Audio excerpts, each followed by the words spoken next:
بہت عظمتوں کو نبی کریم علیہ الصلوۃ والتسلیم نے بیان فرمایا ہے، اور جن کے سینے میں قرآن نہیں ہے اس کے بارے میں بھی نبی نے ارشاد فرمایا ان لیس الذی فیہ شیء من القرآن کالبیت الخرب۔ میرے آقا ارشاد فرماتے وہ لوگ جن کے سینے میں قرآن کا کچھ بھی حصہ نہیں ہے وہ ویران گھر کی طرح ہے، بیکار گھر کی طرح ہے۔ معلوم یہ ہوا کہ مسلمان کے جتنے ممبر ہیں، مرد ہو کہ عورت ہو، ہر ایک کے سینے میں قرآن کا ہونا ضروری ہے۔ چاہے آپ کے سینے میں کچھ ہی ٹکڑا کیوں نہ ہو، لیکن اگر کچھ نہ ہوا تو سمجھو کہ آپ ویران گھر کی طرح ہیں۔ نماز اور دیگر تمام جو اعمال ہیں وہ ساری ہدایت ہمیں کہاں سے ملتی ہے؟ اسی قرآن کے ذریعے۔ اور ہمارے سینے میں جب قرآن نہیں رہے گا تو یقیناً ہمارا سینہ گندا ہوتا چلا جائے گا۔ آج مسلمانوں کے جو حالات پیچیدہ ہیں، بگڑے ہوئے ہیں، اس کی وجہ یہ ہے کہ ہم قرآن سے دور ہوتے چلے گئے ہیں۔ قرآن کی جو تعلیمات ہیں ہم ان تعلیمات سے دور ہوتے چلے گئے ہیں، اس وجہ سے ہمارا یہ حال ہے۔ لیکن ہمیں چھوڑ دینے کے سبب، قرآن سے غفلت برتنے کے سبب قرآن پہ تو اثر نہ پڑے گا، آپ کی زندگی پہ ضرور اثر پڑے گا۔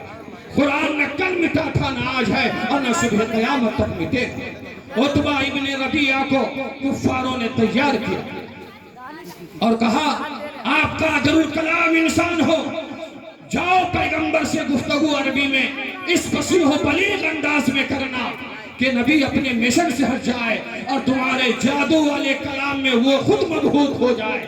عتبہ ابن ربیعہ بارگاہ رسول میں پہنچا اور کہا اے نبی آپ کو کیا چاہیے؟ مکہ کی حکومت چاہیے تو حکومت آپ کے ہاتھ میں ہے، چاند و سورج کی طرح دولت چاہیے، وہ دولت آپ کے قبضے میں ہے، لیکن اے نبی آپ قرآن چھوڑ دو، اپنا مشن چھوڑ دو، ہمارے بتوں کو برا بھلا کہنا چھوڑ دو۔ میرے آقا کریم علیہ الصلوۃ والتسلیم نے عتبہ ابن ربیعہ کے سامنے سورہ حامیم کو پڑھا تو وہ بے ہوش ہوتا چلا گیا اور آپ کے دہنے اقدس کے قریب اپنا ہاتھ کیا اور کہا اے نبی اب قرآن پڑھنا چھوڑ دو، اگر آپ پڑھو گے تو میں ختم ہو جاؤں گا۔ اس کی طاقت و قوت کا عالم یہ ہے، اور اپنے قوم سے جا کر کہتا عتبہ ابن ربیعہ اے لوگوں جو محمد کر رہے ہیں اسے کرنے دو، اگر وہ غالب آ گیا تو سمجھو وہ کامیاب ہے، مغلوب ہو گیا تو سمجھو اب کامیاب ہے، لیکن اس کے کلام کے پیچھے مت پڑو، اس کے کلام میں بہت تاثیر ہے، معلوم نہیں یہ کلام کون سا ہے، لگتا ایسا ہی ہے کہ یہ کلام انسان کا کلام نہیں ہے بلکہ یہ کلام کسی اور کا ہے جس کے بارے میں اللہ تبارک و تعالی نے خود ارشاد فرمایا الف ذالک الکتاب لا ریب فیہ، یہ وہ عظیم الشان کتاب ہے جس میں شک شبہ کی کوئی گنجائش نہیں۔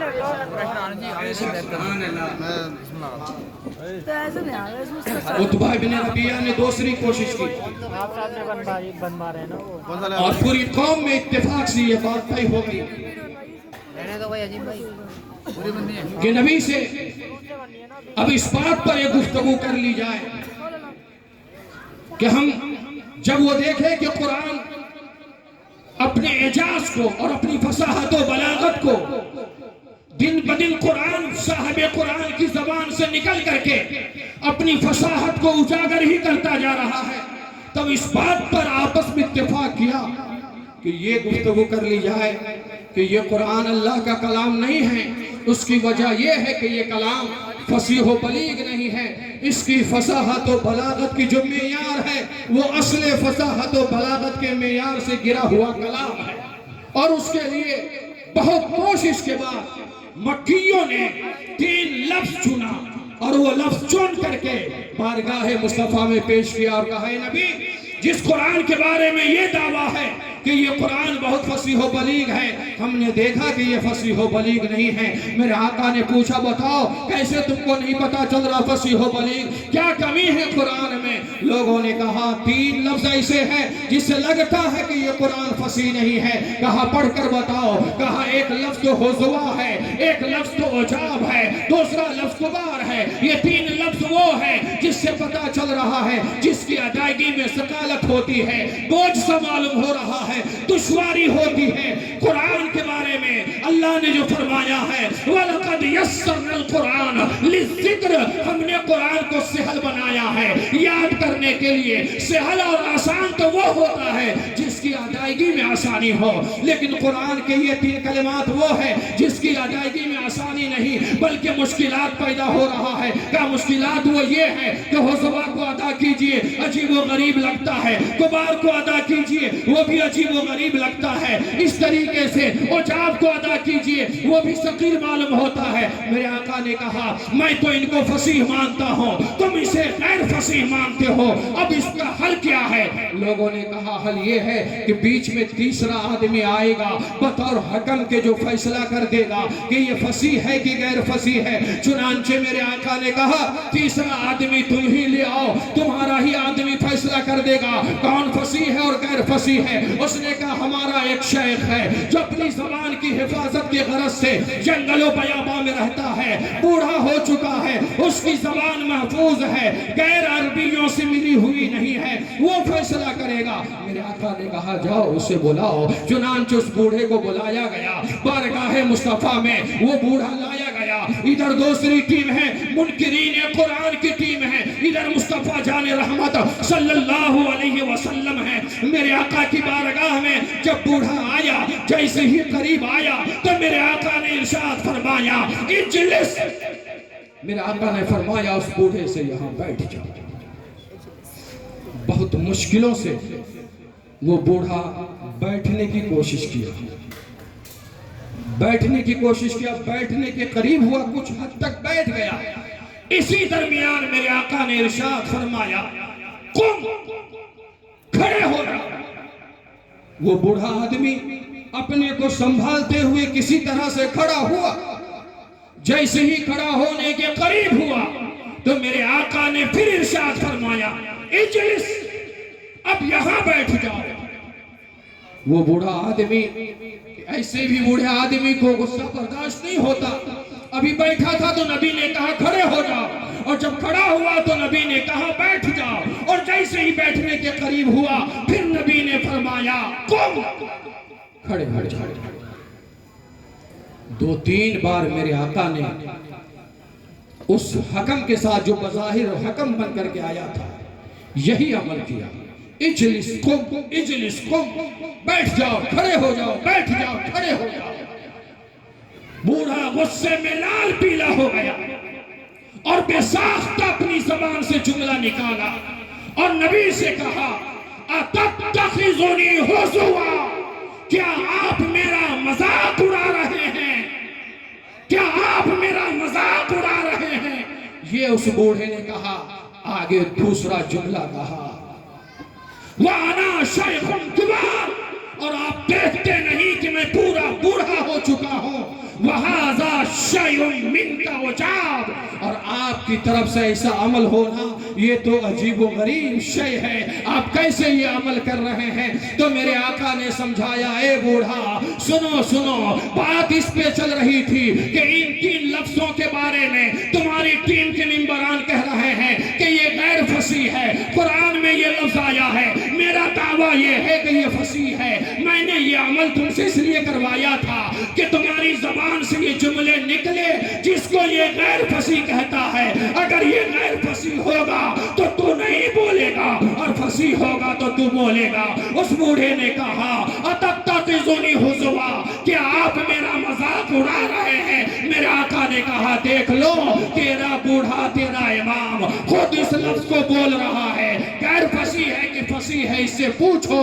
تو اس انسان نے کہا اے لوگوں تمہیں پتہ نہیں ہے، قرآن میں اگر یہ 3 لفظ نہ ہوتا اور اس کی فصاحت نہ ہوتی تو ہم بھی قرآن کو غیر فصیح کہہ دیتے، لیکن مان جاؤ کہ قرآن سراپا فصاحت و بلاغت پر مشتمل کلام ہے، یہ انسان کا کلام نہیں ہے بلکہ یہ اللہ کا کلام ہے۔ بے شک نعرہ تکبیر، نعرہ رسالت، نعرہ حوثیت، عظمت قرآن، نعرہ تکبیر۔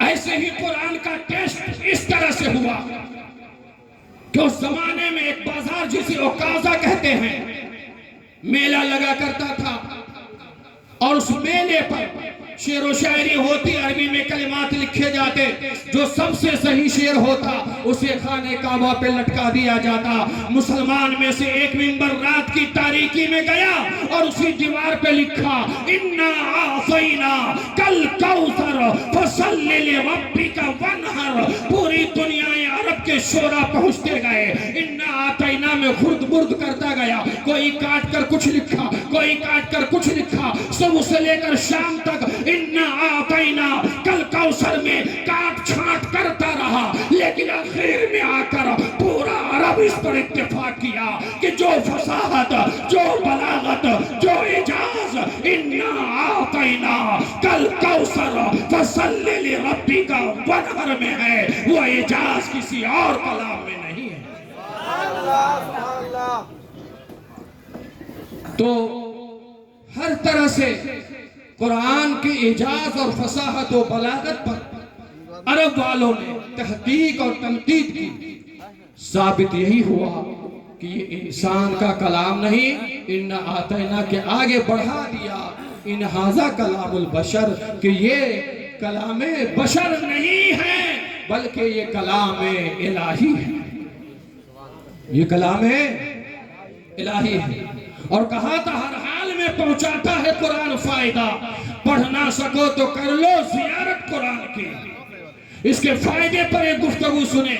حضرت ابو ہریرہ رضی اللہ تعالی عنہ کی ذمہ داری یہ دی گئی تھی، مال کی حفاظت، جو غنیمت کے طور پر جو مال آئے ہوئے تھے اس مال غنیمت کی حفاظت، کبھی مال زکاة، کبھی مال غنیمت کی حفاظت کی ذمہ داری حضرت ابو ہریرہ کے حوالے کیا تھا۔ رسول گرامی وقار صلی اللہ علیہ وسلم نے حفاظت کرتے کرتے رات کے آخر حصے میں انہیں نیند آ رہی تھی اور بیداری کی پوزیشن میں چل رہے تھے، دیکھا کہ ایک چور گھسا ہے انسانی شکل میں، مال چرانے لگا۔ حضرت ابو ہریرہ نے اسے اپنی گرفت میں لیا اور کہا صبح تک تمہیں باندھ کے رکھوں گا، بارگاہ مصطفیٰ میں پیش کروں گا، تو نے مال غنیمت کو، مال زکاة کو، جو اس مال کی حفاظت میرے ذمے میں ہے اس میں سے تم نے چرایا ہے۔ اس نے رونا گڑگڑانا شروع کیا۔ میرے آقا کے غلام حضرت ابو ہریرہ کو رحم آ گیا، اس نے وعدہ کیا کہ اب نہیں آؤں گا، مجھے معاف کر دو۔ حضرت ابو ہریرہ کو رحم آیا، اس چور کو چھوڑ دیا۔ صبح فجر کی اذان اور نماز ہوتی ہے، مصطفیٰ بعد فراغت نماز فجر حضرت ابو ہریرہ سے پوچھتے ہیں اے ابو ہریرہ بتاؤ وہ رات والا چور کہاں گیا؟ ابو ہریرہ کہتے فدا کا ابی و امی، یا رسول اللہ میرے ماں باپ آپ پر قربان ہو، یا رسول اللہ وہ چور رونے لگا، مجھے رحم آ گیا، اس نے وعدہ کیا ہے کہ اب میں نہیں آؤں گا، میں نے اسے معاف کر دیا۔ میرے آقا نے مسکرا کر فرمایا ابو ہریرہ وہ پھر کل ضرور آئے گا، تم اسے یاد رکھنا۔ حضرت ابو ہریرہ کو یقین ہوا کہ یہ بات کسی اور زبان سے نہیں ہے بلکہ زبان نبوت سے نکل کر کے آئی ہے، یقیناً ایسا ہوگا۔ چاکو چوبند ہو گئے، حفاظت کرنے لگے۔ پھر رات کے تیسرے پہر میں چور داخل ہوا مسجد نبوی میں اور صحن مسجد نبوی سے مال اٹھانے کی کوشش کیا۔ حضرت ابو ہریرہ نے پھر گرفت میں لیا، پھر حساب و کتاب کیا، پھر رونے لگا، پھر معافی تلافی کیا۔ ابو ہریرہ کو پھر رحم آ گیا، پھر آپ نے اسے چھوڑ دیا۔ پھر کل ہو کر فجر کی نماز ہے، میرے آقا نے پوچھا ابو ہریرہ رات کا چور کہاں گیا؟ میرے آقا کے سوال پر ابو ہریرہ کہتے یا رسول اللہ کہا بچوں کے لیے عمل کر رہا ہوں، مجھے رحم آ گیا، میں نے اسے چھوڑ دیا ہے۔ میرے آقا نے کہا سن وہ پھر کل آئے گا۔ حضرت ابو ہریرہ کو یقین ہو گیا کہ جب نبی نے کہا ہے تو ضرور آئے گا۔ تیسری رات ہے، ابو ہریرہ حفاظت فرما رہے ہیں، چور داخل ہو گیا ہے، مال غنیمت اٹھانے لگا ہے، آپ نے گرفت میں لیا ہے، حساب و کتاب کیا ہے تو چور پھر رو رہا ہے۔ ابو ہریرہ کہتے اب نہیں چھوڑوں گا، تم نے 2 بار مجھے دھوکہ دیا، اب نہیں چھوڑوں گا، اب تو بارگاہ رسول میں پیش کروں گا۔ اس چور نے کہا اے ابو ہریرہ اگر میں تم کو ایک علم کی بات بتا دوں تو مجھے چھوڑ دے گا۔ حضرت ابو ہریرہ دعا وغیرہ کے دعا وظیفے کے بہت حریص انسان تھے، یعنی لالچی، دعا میں، تلاوت میں، ذکر میں، اذکار میں، دینی کاموں میں لالچ پیدا کرنا اپنے اندر اچھی چیز ہے۔ حضرت ابو ہریرہ نے کہا بتاؤ وہ کون سی دین کی بات ہے؟ اس چور نے کہا تم جو حفاظت کے لیے رات بھر جاگتے ہو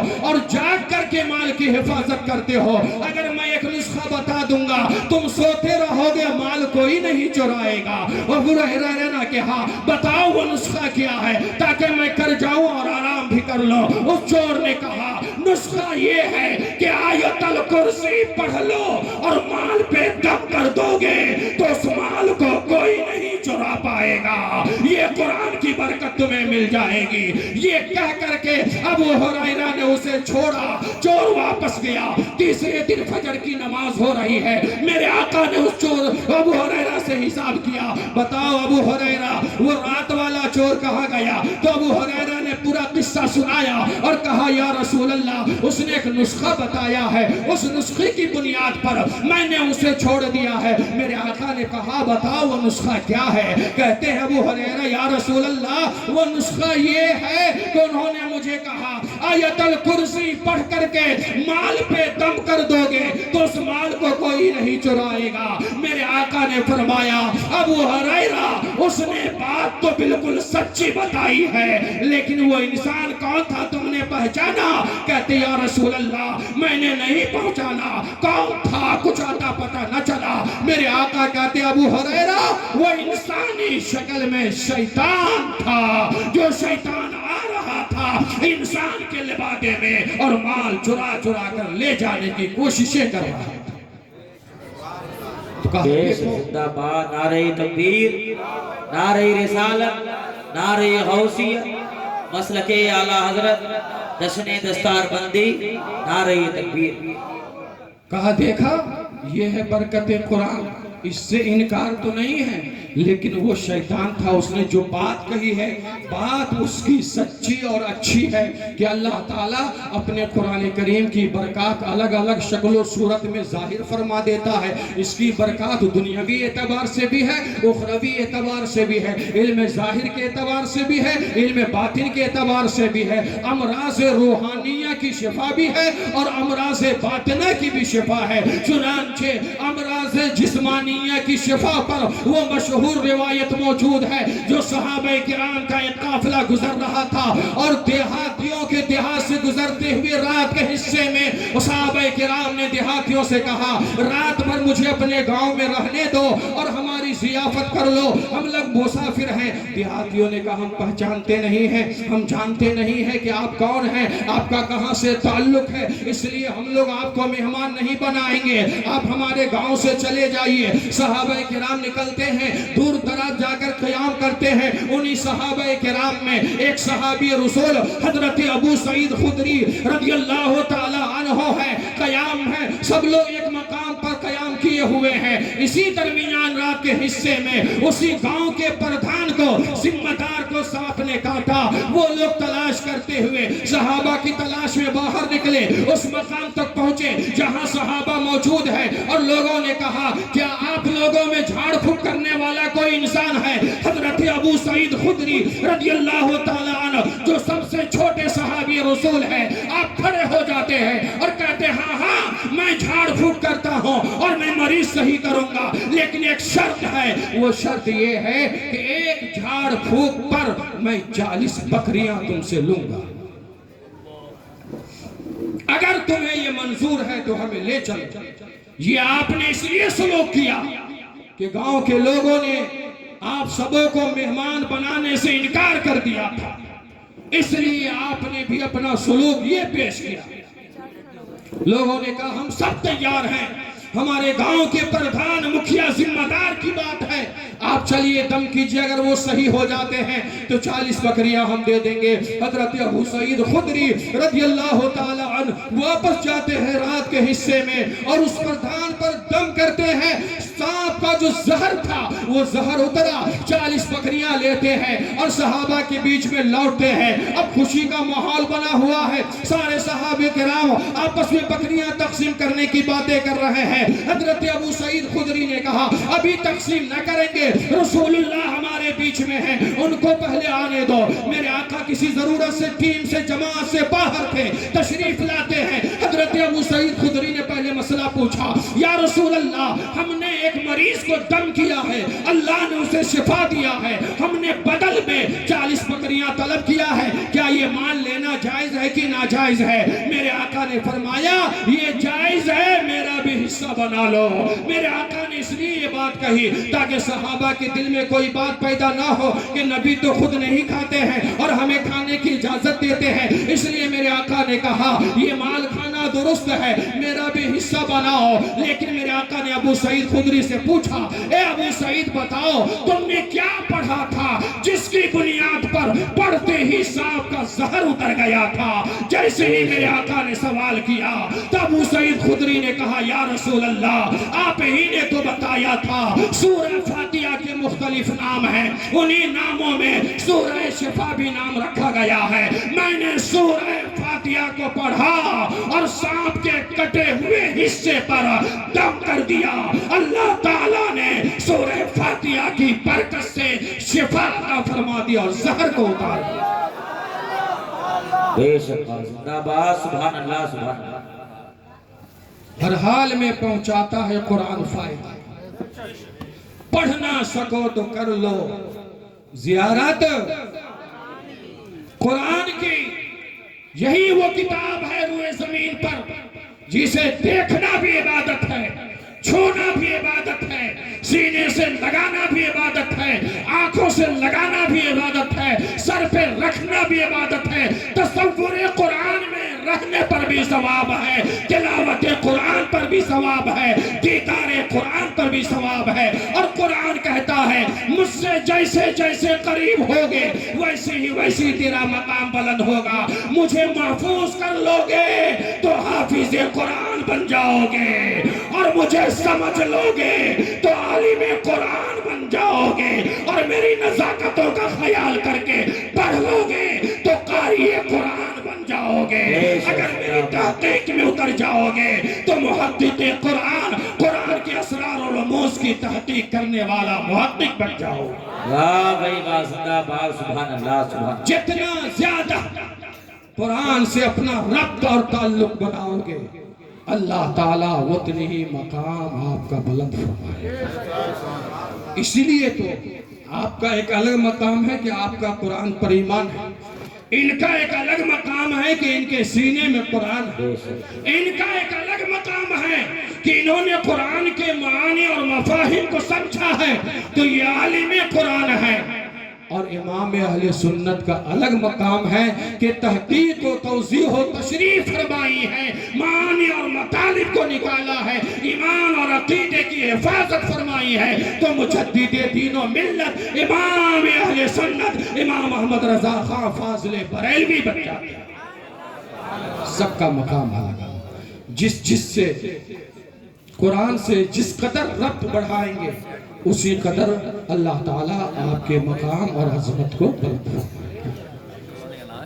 تو یہ قرآن دارالعلوم غریب نواز میں ان دو بچوں نے مکمل کیا، تو ایسا نہیں ہے کہ ان بچوں کو اور ان کے ماں باپ کو ان کے اساتذہ ہی کو صرف مقام ملے گا، بلکہ اس غریب نواز میں 1 روپیہ بھی کسی نے دیا ہے، 1 گلاس بھی کسی نے پانی پلایا ہے، رائے کے دانے برابر بھی تعاون کیا ہے، تو یہ حافظ قرآن جب تک زندہ رہیں گے اور قرآن کی تلاوت دنیا کے جس گوشے میں کرتے رہیں گے اس قرآن کا ثواب اللہ استاذ کو بھی دے گا، ماں باپ کو بھی دے گا، ان کو بھی دے گا، اور جن لوگوں نے تعاون کیا ہے اللہ تعالیٰ ان سب کو قرآن کا ثواب عطا فرمائے۔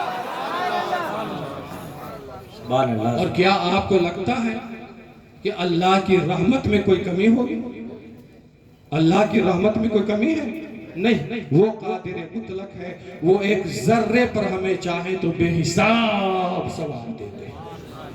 اور یہ تو تلاوت قرآن کا وہ ایک سورہ کے بارے میں بتا دوں، میرے آقا ارشاد فرماتے ہیں ان لکل شیء قلبا، ہر شے کا ایک دل ہے، وقلب القرآن یاسین، قرآن کا دل کون سورہ ہے؟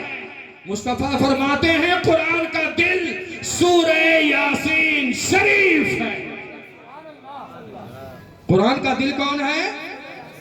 سورہ یاسین شریف۔ میرے آقا ارشاد فرماتے ہیں من قرأ یاسین کتب اللہ بقراءتها قراءت القرآن 10 مرات، جو سورہ یاسین شریف ایک مرتبہ پڑھے گا اللہ تعالی اسے 10 ختم قرآن کا ثواب عطا فرمائے۔ ایک بار آپ نے یاسین شریف پڑھا تو آپ یہ سمجھے 10 ختم آپ نے قرآن پڑھا، اتنا ثواب اللہ عطا فرمائے گا۔ اور میرے آقا نے تلقین بھی فرمائی لقنوا موتاکم، موتوں کے سامنے، میتوں کے سامنے یاسین شریف پڑھو اور ان کی تلقین بھی کرتے رہو۔ سمجھ رہے ہیں؟ اس قرآن کے ایک بھی جز پر، یہ الرحمن علم القرآن تو بطور موضوع کا ایک حصہ ہم نے بنایا، لیکن ابھی ایک بھی حصے پر مکمل گفتگو نہیں ہوئی اور کوئی کر نہیں سکتا۔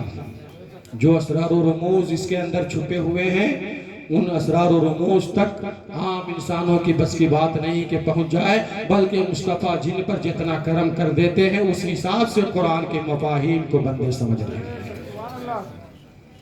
دیکھ نہیں رہے؟ آپ نے ابتدا کیا قرآن الحمد سورہ فاتحہ الف لام میم، حروف تہجی سے ابتدا کیا ہے سورہ بقرہ کی، الف لام میم کیا مطلب ہے؟ بہت سارے مفاہیم میں ایک بات، وہ عرب کی سرزمین پر قرآن اترا، جو اہل عرب قرآن کے منکر ہو رہے تھے، گویا رب ارشاد فرماتا ہے اے منکرین قرآن، پورے قرآن کے مثل لانا تو بڑی بات ہے، حروف تہجی میں جو الف ہے اس الف کے مثل الف لا کر کے دکھاؤ تو کوئی الف نہیں لا سکتے ہو۔ قرآن میں جو لام ہے، جن حکمتوں کے ساتھ قرآن میں لام آیا ہے، ان حکمتوں کے ساتھ لام لا کر کے دکھاؤ تو نہیں لا سکتے ہو۔ جن حکمتوں کے ساتھ میم آیا ہے، ان حکمتوں کے ساتھ میم لا کر کے دکھاؤ تو نہیں لا سکتے۔ الف سے اشارہ کیا اللہ کی طرف، سبحان اللہ، الف سے اشارہ کیا اللہ کی طرف کہ یہ کلام اللہ کی طرف سے آیا ہے، لام سے اشارہ کیا جناب جبرائیل کی طرف کہ یہ قرآن جبرائیل کے واسطے سے آیا ہے، اور میم سے اشارہ کیا حضرت محمد مصطفیٰ صلی اللہ علیہ وسلم کی طرف کہ یہ قرآن نبی کریم پہ نازل ہوا۔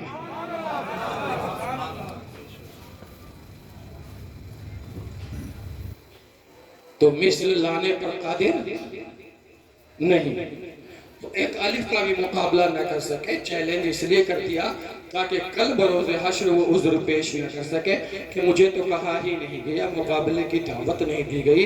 سارے عذر کو اللہ تعالیٰ نے ختم فرمایا، اور ایک بار نہیں مختلف پیرائے میں چیلنج فرمایا، جیسے وَإِن كُنتُمْ فِي رَيْبٍ مِّمَّا نَزَّلْنَا عَلَىٰ عَبْدِنَا فَأْتُوا بِسُورَةٍ مِّن مِّثْلِهِ، یہ الگ چیلنج ہے۔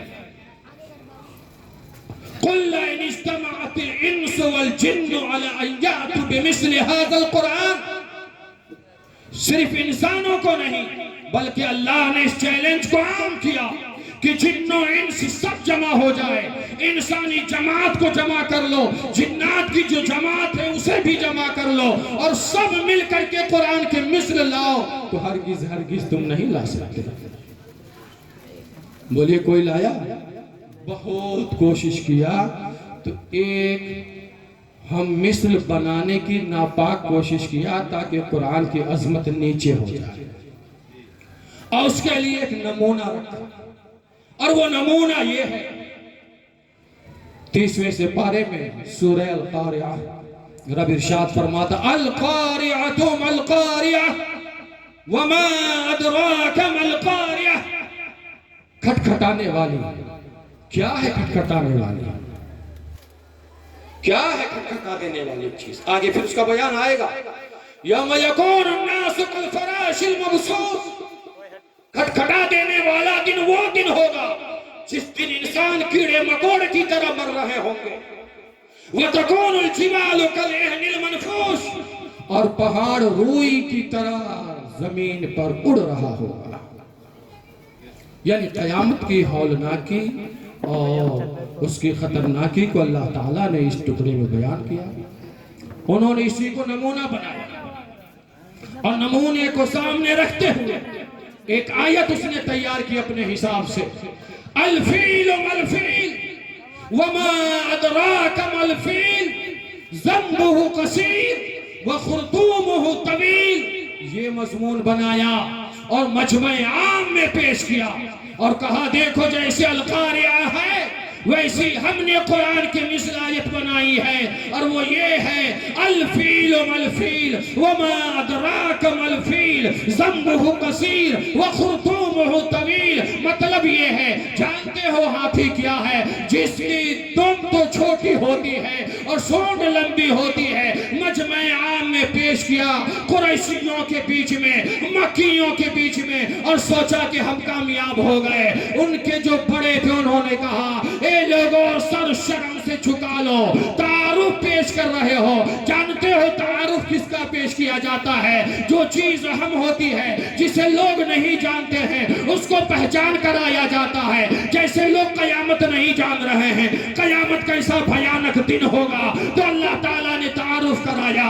القاریات مالقاریہ وما ادراک مالقاریہ یوم یکون الناس کالفراش المبثوث وتکون الجبال کالعہن المنفوش. قیامت کا دن وہ بھیانک خطرناک دن ہوگا جس دن انسان کیڑے مکوڑے کی طرح مریں گے. جس دن پہاڑ روئی کی طرح ریزہ ہو کر کے اڑ رہا ہوگا. قیامت بہت بھیانک دن کا نام ہے. تعارف تو اس کا ہوتا ہے جس کو لوگ جانتے نہیں ہیں. ہاتھی کی کون سی تعارف پیش کر رہے ہو؟ شرم سے سر جھکاؤ اور مان جاؤ کہ اللہ کے کلام کا مثل لانا انسان کے بس میں نہیں ہے. یہ انسان کا کلام ہی نہیں ہے کہ کوئی مثال پیش کر سکے. یہ اللہ کا کلام ہے. اللہ یہ تو کل عالم کی ہر چیز اس کی پیدا کردہ چیز ہے. لیکن آپ کے پاس اللہ کی ذاتی چیز کون سی چیز ہے؟ اللہ کی کوئی ذاتی چیز آپ کے پاس ہے تو بتائیے. کسی کے پاس جو اللہ کے پاس ہو اور آپ کے پاس ہو اور آپ کہہ سکے ہاں ہماری ساری دولتوں میں ایک دولت وہ ہے جو اللہ کے پاس بھی ہے اور ہمارے پاس بھی ہے اور وہ دولت وہ ہے جو کبھی مٹ نہیں سکتی ہے. وہ کون سی دولت ہے بتائیے آپ؟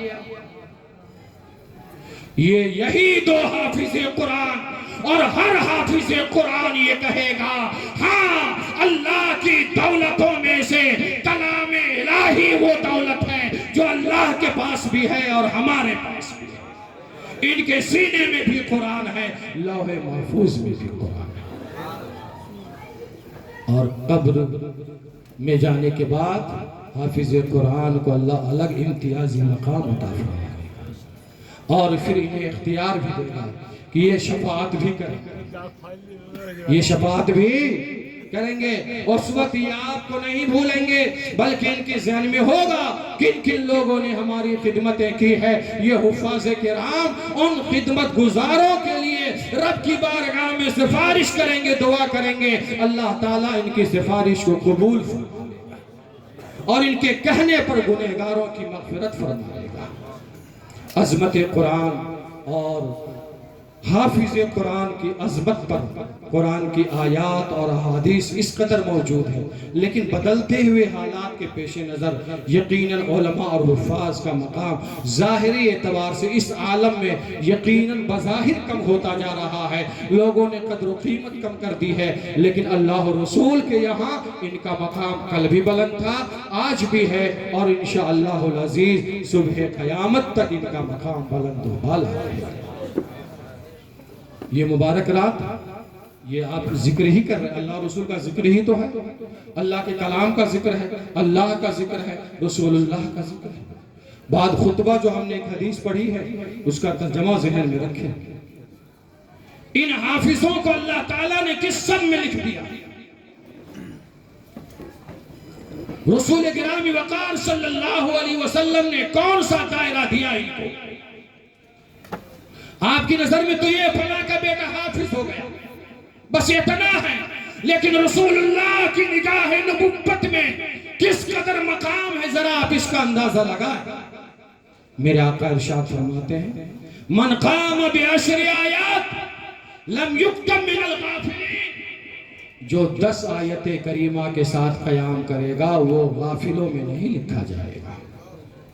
اور یہ 10 نہیں 1000 پورے قرآن کی تلاوت کرنے کی صلاحیت رکھتے ہیں، اور جس ادارے سے یہ فارغ ہو رہے ہیں، یہ مدرسہ غریب نواز اپنے علاقے میں وہ امتیازی مقام رکھتا ہے کہ اس ادارے سے فارغ ہونے والا حافظ قرآن دنیا کے کسی مسلح پہ جائے گا تو انشاءاللہ العزیز اللہ تعالیٰ ان کی عزتوں میں اور 4 چاند لگا دے گا، یعنی پورا قرآن منبر و محراب پہ کھڑے ہو کر سنانے کی یہ صلاحیت رکھتے ہیں۔ اس لیے یہ اچھے حافظ قرآن کا اہتمام بھی کرتے ہیں، اچھے معلم کا انتظام کرتے ہیں۔ اس کے لیے میں حافظ عبدالغفور صاحب کو بھی مبارکباد پیش کرتا ہوں، اور عاشق العلماء اور علامہ مفتی شیر محمد صاحب، علامہ مفتی مدثر صاحب، دیگر علماء ربانین جو یہاں موجود ہیں، جو علاقے میں خدمت کر رہے ہیں اپنی اپنی صلاحیت و لیاقت کی بنیاد پر، یہ سب فیضان قرآن ہی تقسیم کر رہے ہیں۔ دائرے الگ الگ ہے، عالم ربانی اپنے انداز میں، قاری قرآن اپنے اسلوب میں، اور حافظ قرآن اپنے انداز میں۔ حافظ ریاض صاحب جا چکے ہیں، وہ بھی قابل مبارکباد ہے، بہت سارے حافظوں کو یہاں پر انہوں نے پیدا کیا ہے۔ یہ سارے لوگ یہ سمجھیں کہ آخرت کی تیاری کر چکے ہیں، کل یہ حفاظ کہیں گے اللہ ہمارے ماں باپ کے لیے تو ہے ہی ہے تاج، یہ وہ اساتذہ کرام ہیں جنہوں نے محنت کر کے مجھے حافظ بنایا ہے، اللہ مجھ سے پہلے میرے اساتذہ کو تو انعام عطا فرما۔ اللہ تعالیٰ عظمت قرآن کی بنیاد پر، رفعت قرآن کی بنیاد پر ان کی دعاؤں کو، ان کی درخواستوں کو، ان کی گزارش کو اللہ رائے گا نہیں فرمائے گا، رد نہیں فرمائے گا، بلکہ قبول فرما کر ان کی مرادیں پوری فرمائے گا۔ تو سارے معاونین جو اس ادارے سے منسلک ہیں افراد، میں ان تمام اور اس ادارے کے انتظامیہ کمیٹی کو میں کہتا ہوں، اور معاونین سے میں یہ کہتا ہوں کہ یہ یقین، یہ آپ کے ایمان اور عقیدے میں بات ہے کہ نہیں کہ اللہ تعالیٰ رائے کے دانے برابر بھی اگر کسی نے محنت کیا ہے تو اس کی اجر کو ضائع نہیں کرے گا نا۔ اللہ خود ارشاد فرماتا ان اللہ لا یضیع اجر المؤمنین، اللہ مومنین کے اجر کو ضائع نہیں فرماتا، یعنی مومن بندہ کوئی بھی نیک عمل کرتا ہے اس کے عمل کو برباد نہیں ہونے دیتا، اس پر ثواب عطا فرماتا ہے۔ تو اب یہ سمجھو انتظامیہ کمیٹی اور اس ادارے کے معاونین مخلصین، اس ادارے سے تعلق رکھنے والے، طلباء سے محبت رکھنے والے، یہ مت کہنا کہ میں نے ادارے کے طالب علم سے محبت کیا، آپ یہ کہو کہ میں نے رسول اللہ کے مہمان سے محبت کیا ہے۔ مدینے کے تاجدار اپنے مہمانوں کی خدمت کرنے والوں کو نہیں بھولیں گے، اپنی شفاعت کبریٰ کی خیرات مدینے کے تاجدار کل میدان محشر میں ہم غلاموں کو بھی عطا فرما دیں۔ آپ مہمان رسول کی خدمت کر رہے ہیں، یہ کسی اور کے مہمان نہیں ہے، یہ غریب نواز کے ہی طالب علم نہ ہوئے، یہ رسول اللہ کے بھی مہمان ہوئے۔ تو رسول اللہ کی مہمان، اچھا مدرسہ کن کا؟ حافظ عبدالغفور صاحب کا گھر ہے کیا؟ بتائیے کن کا گھر ہے؟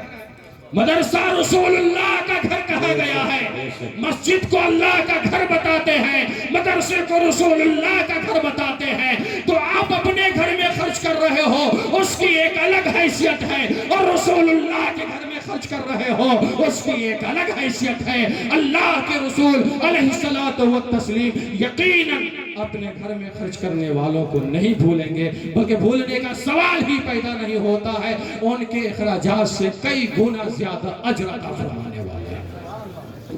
اس لیے سارے معاونین اور منتظمہ کمیٹی، اساتذہ، طلباء سب اس بات کے مبارکباد کے لائق ہیں کہ آپ کے نامہ اعمال میں کل بروز محشر میں کچھ بھی نہ رہا تو یہ جو عمل ہے جو اس ادارے میں رہ کر آپ کرتے ہیں انشاءاللہ العزیز اس عمل کی بنیاد پر اللہ آپ کو اس عالم میں بھی سربلندی عطا فرما رہا ہے اور فرماتا رہے گا، اور کل بروز محشر بھی اللہ تعالیٰ آپ کو سرخروئی عطا فرماتا ہے۔ بولے یقین ہے کہ نہیں؟ مجھے یقین ہے اور آپ کو بھی یقین ہے اس ادارے کی فلاح و بہبود، کامیابی، کامرانی کے لیے جن کے پاس جتنی وسعت ہے، طاقت و قوت ہے، اس لیاقت و صلاحیت کے مطابق ادارے کے تعاون میں کوئی کسر باقی نہ رکھے، بھرپور اس کا خیال کرتے ہیں۔ بے شک۔ اب اس وقت بس ایک آخری گفتگو میں یہ کر کے گزر جانا چاہتا ہوں کہ یہ مجلس جشن قرآن ہے، جشن دستار حفظ قرآن ہے۔ یہ جو حافظ ہے،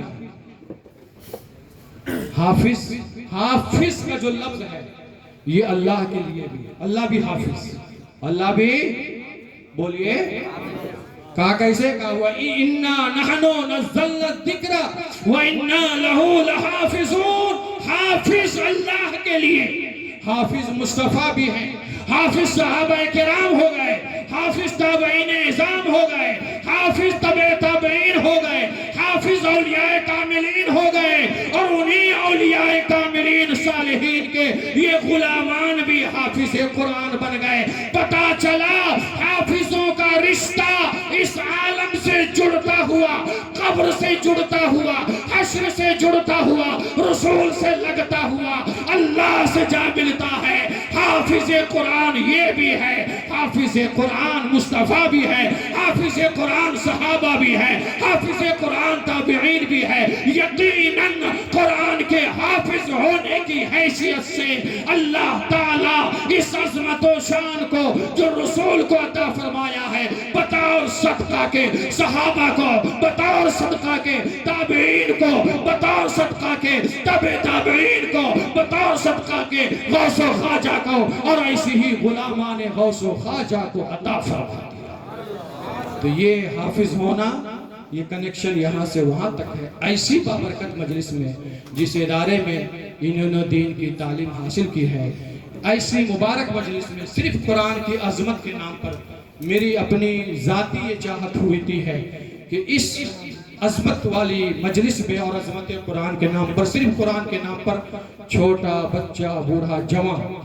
حد بندی نہیں کہ اتنا 1 روپیہ کے ساتھ بھی وہ شریک یہاں ہو سکتا ہے، جس کے پاس جتنی صلاحیت ادارے کے نام پر، قرآن کے نام پر کہ یہ قرآن کے حافظ قرآن کی حفاظت کریں گے، یہ قرآن کے محافظین کی جماعت میں پیدا ہو گئے، تو جن کے پاس جو صلاحیت ہو 1 روپیہ سے ہم نے اعلان کر دیا، 1 روپیہ سے شروع ہو کر جہاں تک جس کی صلاحیت ہے وہ اس ادارے کے نام پر آپ رقم یہاں دے سکتے ہیں، کہ ہم نے کسی اور مجلس میں نہیں بلکہ عظمت قرآن کے نام پر، جشن دستار حفظ قرآن کے نام پر، اور اس کی ابتدا میں چاہوں گا اسٹیج کے علماء حفاظ کر لیں اس بنیاد پر کہ آپ قائدین ہیں، آپ رہبران ملت ہیں، آپ مسلمانوں کے رہبر ہیں، کوئی ضروری نہیں 1000 1 روپیہ بھی جیب میں ہے تو اس 1 روپیہ سے مدرسہ غریب نواز کے تعاون کے نام پر سب لوگ ایک کے بعد دیگر تشریف لا کر اپنی اپنی بساط کے مطابق بطور تعاون کے، کہ ہم نے کسی اور موقع پر نہیں، رمضان یا کسی اور موقع پر نہیں،